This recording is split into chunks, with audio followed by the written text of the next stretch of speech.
brand new episode here on 1950's Farm. So what are we up to today? Well, as you can see, today we are out in the field and we are drilling some soybeans. Yes, this is the field that we ploughed in yesterday's episode, I think it was actually. So just a quick kind of thing on yesterday's episode.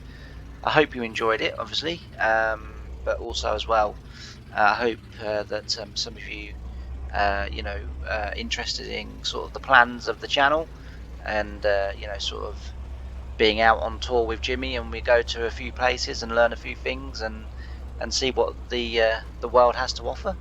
What Britain has to offer first, but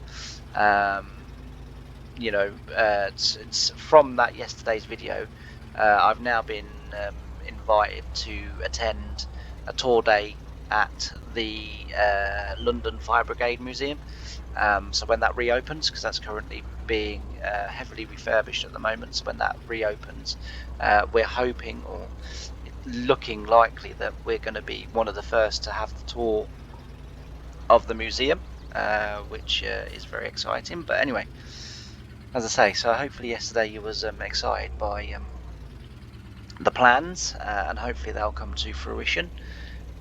See no reason why not, but you can never be sure, but that's the plan anyway.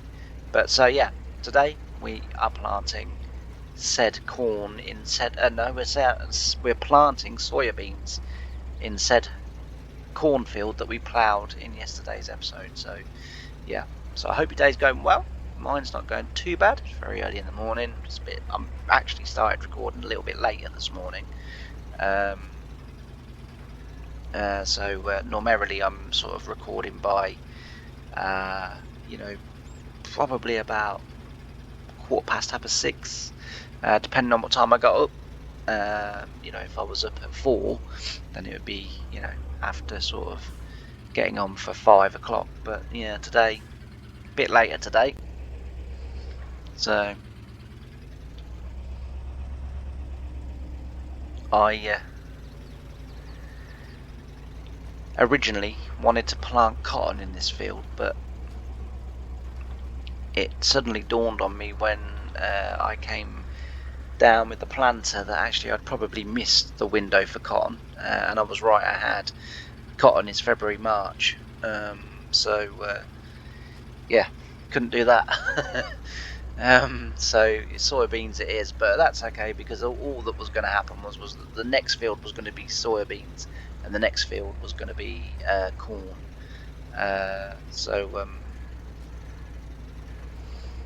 We'll this one's now come soybeans, the next one will come corn, and the other one I might even make that oats or something, just for a little bit of variety. Although, having said that, a farm this size would have been, pretty well. Not a farm this size is irrelevant. The size is irrelevant, but as what I understand from everything I've read, from everything I've researched, that Ohio is sort of the soybean corn, sort of belt. That it's the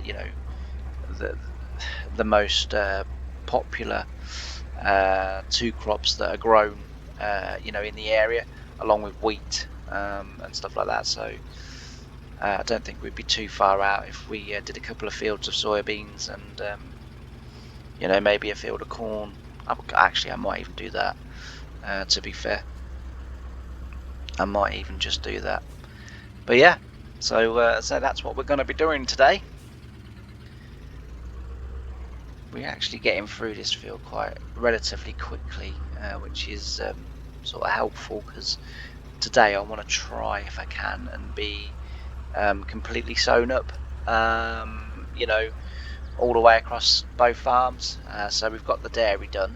That's now completed. We've got no more drilling to do there, and then as obviously we've just got Harry's farm to do now, which I am kind of grateful for the for the fact that most of the farms in the area are growing corn and soybeans, because yes, as I say, we do grow wheat, and the dairy did grow wheat. It grew wheat for its straw, so that it wasn't relying on anyone else. It was just having to rely on it upon itself for the straw and the bales and stuff. And yeah, we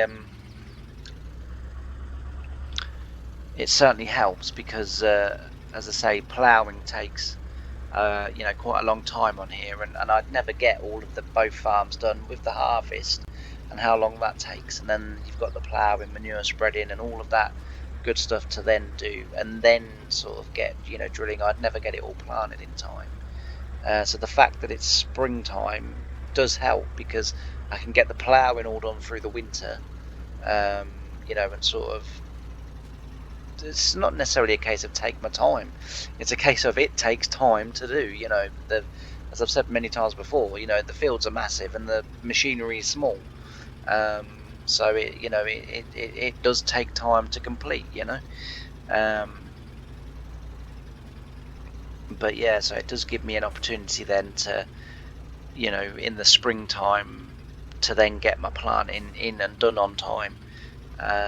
Which obviously we will have now that we're going and we've got this field sorted out. So as you will know if you watched yesterday's episode, I straightened this field off and squared it up a little bit because it was a field. If you look back at when we harvested the corn out of here, honestly, the outside of the field was like someone was drunk and had gone around. It was so twisty and bendy and so unnecessary, all of it.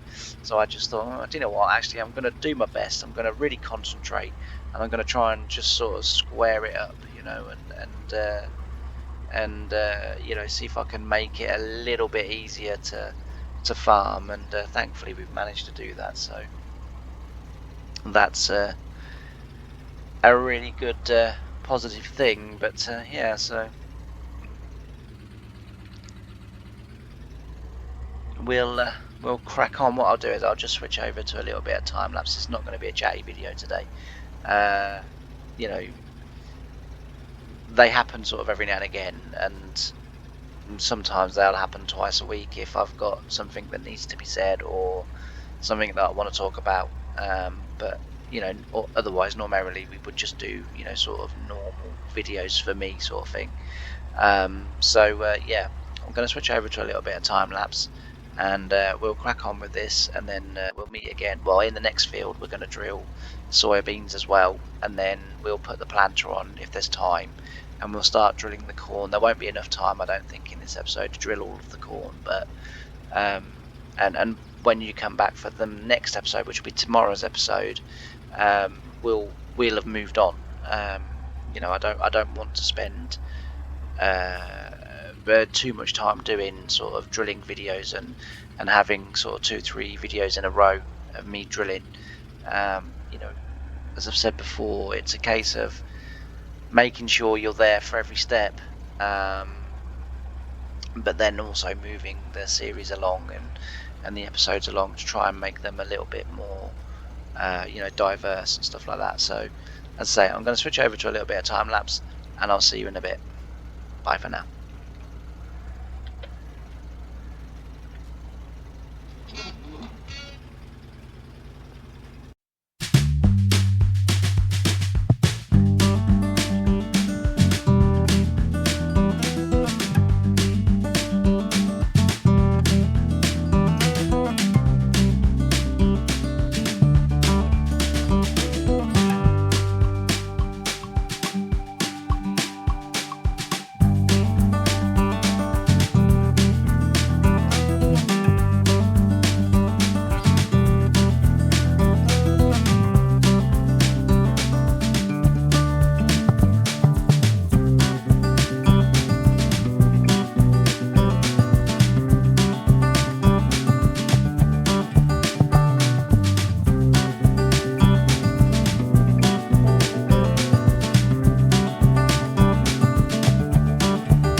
Alright, so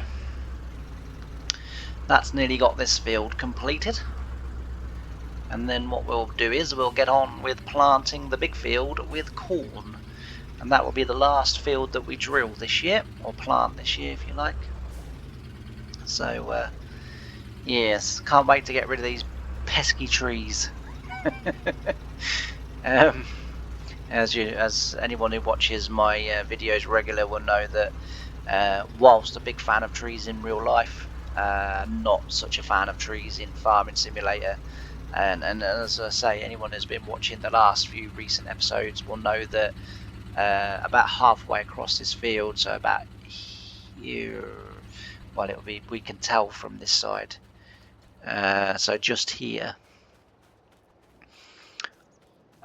we had trees all the way down here, between this field and this field, so like that, basically like that, all the way across, and then this way trees went all the way down here, and they made that was a small arable field that side of the trees, then let's say a big row of trees, and then a small grass field. And what we've done is over winter, for those of you that watched the login episode, we cut the trees down obviously here, and you know, got to there basically, and then we cut all the trees that were down that way as well, and we've extended the field, to extend the field, but B also as well, because you know, you just can't see when I'm driving in the field and using the tractors with the implements and stuff, you know, it really is a job to see where you're sort of due to be next, or you know, whatever, so, or where you're going. So yeah, in real life trees would stay, and I would probably put more trees down. In farming sim life, in fantasy life if you like, trees have to go. You know, they are the bane of my farming simulator life, so yeah, trees go. But as I say, we're getting on quite nicely. We've nearly got this field finished now. I say the next field will be that big one there, which will be the first time that I've planted a field like that with the small planter. So it's going to take a while. Whether I get it all done in this episode or not, I don't know. If I had to put a guess on it, I would say probably not, but there wouldn't be much to do. What I would do is off camera I'd finish that field, and then I'd get these fields rolled. You know, we've got I think 4 or 5 rolls, so I can get sort of, you know, 2 or 3 tractors on rolls, 4, you know, 4 tractors whatever on rolls, and well, 3 tractors because we've got 3 fields, and get these fields rolled sharpish, and then yeah, say tomorrow's episode will hopefully be grass cutting. That's the plan anyway. Whether that does end up being what we do or not, I don't know, because things do tend to sometimes change and alter. But yeah, so as I say, I just thought I'd drop back in and give a little update and you know, summarize what we've been doing. But you know what we've been doing because you've been watching, and we'll get this done, get that one done, and then as I say, we'll move on to May then. We've also as well going to have a dairy day coming up as well, because we need to clear the manure out. So PA Ploughboy, talk about him a lot in these episodes because he really does help me with these episodes. He's like really good. Has come up with a suggestion that I think is a good suggestion, and you know, I will be doing it, and that is putting a manure pit between the 2 cow barns and seeing if we can get the manure to divert into the pit rather than being in both the cow barns, where I've got to dig them out. So basically put them into a trailer, take the trailer to the point where I'm going to empty the trailer, empty it into a big pile, then reload it back up into the muck spreaders to then go and spread it on the field. And he was kind of like, you know, you can cut out the middleman by simply putting down the manure pit and then just loading it from the manure pit when you need the manure, so you're only ever loading it once, and it's a much better idea and much more efficient to do it that way. And it would save me a lot of time, you know, and I don't know why it just keeps missing bits on this end. honestly. I'm not sure why it's doing that, but yeah. So that's what we're going to do. But anyway, I'm going to switch over to a bit of time lapse again, because as I say, we've nearly got this field done, and then we'll get back to the farm, we'll put the planter on, and we'll just crack on, and we'll just get on with it. Yeah, it's actually, incidentally, before I do go, does anyone know of a old style planter that's slightly wider than the one we've got? I've had a look around, and again, a couple of the ones that I've found are a little bit later than 1950s. So the two that I've found are from the 1960s, and I'm always a bit dubious about, you know, putting 1960s machinery into 1954. You know, I don't know, you know, it just doesn't feel right. So I don't know if anyone out there does know of a, you know, sort of an old style planter that would be from, you know, sort of the 1950s era. I mean, we're not going to be long now before we're into the 1960s. You know, it's not going to be long, so it's not a case of like we're going to have to wait forever and a day. But I just didn't know whether someone knew of something as a sort of stopgap until we get to the 1960s, because the dairy had then and now is mainly John Deere. Excuse me, and they had the 1962, I think, the planter came out, and you'll have to forgive me, off the top of my head I can't remember the model or numbers or anything like that, but yeah, if anyone does know of anything, if you could let me know, that would be absolutely fantastic, because as I say, I would like to just slightly you know, increase the width of that planter. As I say, it's a nice planter and I like it, and all of that good stuff, but it is very narrow. And if, you know, if we are to expand corn into other fields and sort of start to have a little bit of variety and rotation in our crops, then you know, we're going to need you know, we're going to need a slightly wider planter to do these fields. Otherwise, you know, we're going to spend a year planting corn. But anyway, as I say, I'm going to get back to the yard now, as I am doing, and our new drillers work very well.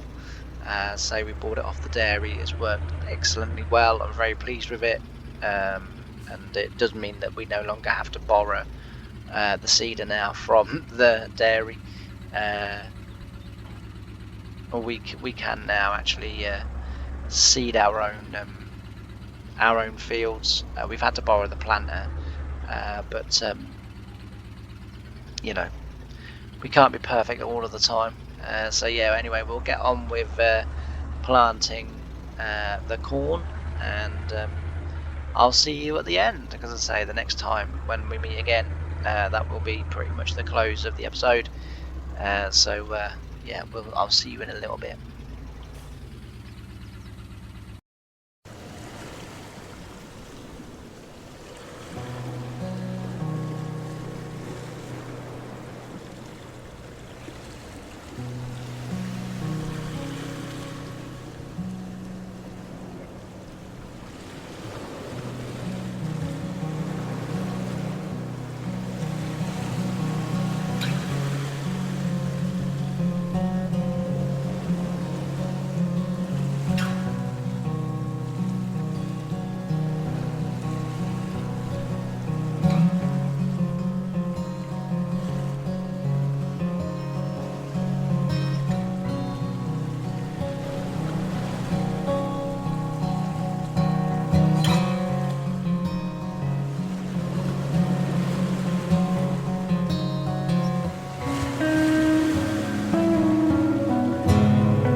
So there we go.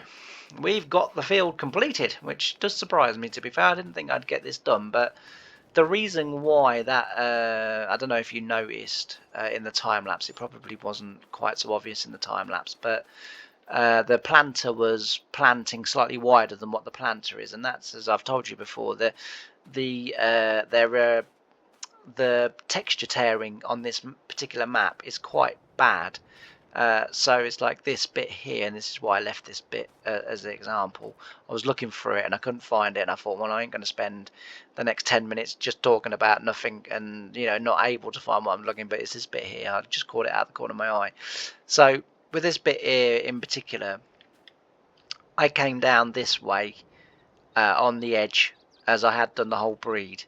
Came back the other way on the edge, so I would have had my wheel about here. On the tractor rear wheel about here, running down the line, so running down between so down that line there, because you can see the planted texture and then the ploughing texture. There is a sort of definitive line there, so I'd have had my wheel there so that it matched up, and so that I wasn't relying on the fact that the texture tearing was planting a little bit further over. So I was still planting it as though it wouldn't be a little bit further over. I was planting it as though it would plant it the actual width of the planter, and I've ended up missing bits because it on the way back the texture tearing went from being outside the drill, or planter in this case, to being inside the planter, hence the reason why I ended up then missing virtually the width of the planter, but it then planted sort of two widths this side, so it then put me out, and then why it was sort of then bendy a little bit across the field for a little time until I straightened it up again, but then it happened again a few times. But yeah, so but as I say, I tend to leave those bits just because if I was drilling that in real life, I wouldn't necessarily notice that I'd missed that little bit. I would think you wouldn't really notice until it grew, and then you've got a strip, a landing strip as we used to call them. Well, actually, so I remember once being when I first started the second farm, and I had a field, and I was drilling it, and like I say, many years ago, I don't really know what had happened, but somehow drilling it, I'd got like a really thin strip down here, and then it all matched up again, and so I don't really know what happened. Yeah, even the lads are not really sure how I got a bit of a sort of landing strip down here, right? And it happened a couple of periods over the field, so it's quite a big field, and every now and again there would be just little strips of non-planted ground.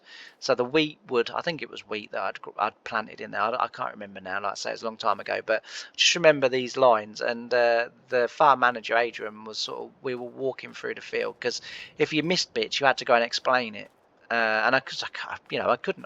I had no idea why it had not matched up, and so he sort of looked at me, and when we got out of the truck, he went into the boot of the truck and he said, "We're going to go and have a look at some drilling that you've done. I'm not very happy." So I said, "Okay." So anyway, he gets into the boot of his truck, right, and he gets out these 4 or 5 white flags, right. So I sort of couldn't, I didn't know what they were for. I thought they were like bird scarers or something, to frighten the birds off. So we're walking across the field and we come to the first bit, and what happened here, I have no idea. Sorry, I genuinely don't know, because I've like drilled it here and then drilled it beyond, but just not that bit. So either the coulters got blocked, or something happened with the drill or whatever. But I was using GPS, because what I used to get accused a lot of was not using my GPS, because when I was ploughing I used to like to sort of plough straight myself, but if I was drilling or planting or anything like that, I would always use GPS, because I wanted it to be perfect, because I knew I wasn't perfect. I could plough in a straight line, but it was never quite as good as if you'd ploughed with GPS or planted or drilled or whatever with GPS. And I prided the fact that I wanted everything to be perfect, because obviously farmers look at it from the road. You know, Caleb's quite right when he says, you know, oh, people will notice, oh, people do notice, and you do get talked about if it's wonky. Yeah, so anyway, we'd sort of gone across the field and we sort of couldn't work it. Anyway, if I remember correctly, I think it did turn out in the end to be a problem with the drill. But we got these flags, and he went, what I want you to do is, I want you to put 2 flags at each end of the strip, in each strip. So I said, why? He said, well, because he said the way we're going to explain it is that they were areas where the crows ate. They were areas that the crows had basically stripped the wheat out along that row, and that was how they did it. So, or what they kind of, I don't know whether that was the reason or whether they marked it as, you know, something to do with the satellite and the sprayers, so that the spray didn't, you know, actually put any spray on those patches or what. I don't know. I don't know the reason, the actual reason why they put the flags in, or whether that was the genuine reason why they put the flags in. I can't see that it was, but I don't know. But yeah, we and it happened like a couple of times over the course of, you know, the sort of 10 or so years that I worked there. It happened a couple of times where, you know, I'd have little bits, you know, that wouldn't be drilled, and you know, the lads used to come in, you know, if I hadn't seen it, and they'd go, have you seen, like we had a field called Delamore, and it happened in, he goes, you seen Delamore lately? So I said, no. So I said, I don't tend to look as I come in. I said, if I'm honest. And he said, oh, he said, the crows have been stripping your wheat again. So, whoops. So yeah, anyway, we must get rid of them as well. So I think that might be an episode where, well, not a whole episode, but part of an episode where we get rid of them and just go up to the, because I've got a sell anything trigger just up there, and the reason why I've got that is for that crop, because none of the other sell points accept it. So once I get rid of that, we're not doing that no more, so I can get rid of that sell everything trigger then. But I literally had to get a sell everything trigger just so as I could sell that. But I'm not doing that no more. It's good and I like it, you know, and it adds a bit of realism, but I can't feed it to the animals. I can't sell it anywhere other than there, and so I just thought, you know what, nah, I ain't doing it. I'll get rid of it. But yeah, anyway, I'm going to end the episode here. So I'd like to thank you all very much for watching. As I always say, you know, I really do appreciate every view that I get, and I do. Yeah, if you haven't done already, please don't forget to like, comment and subscribe. It really does help my channel.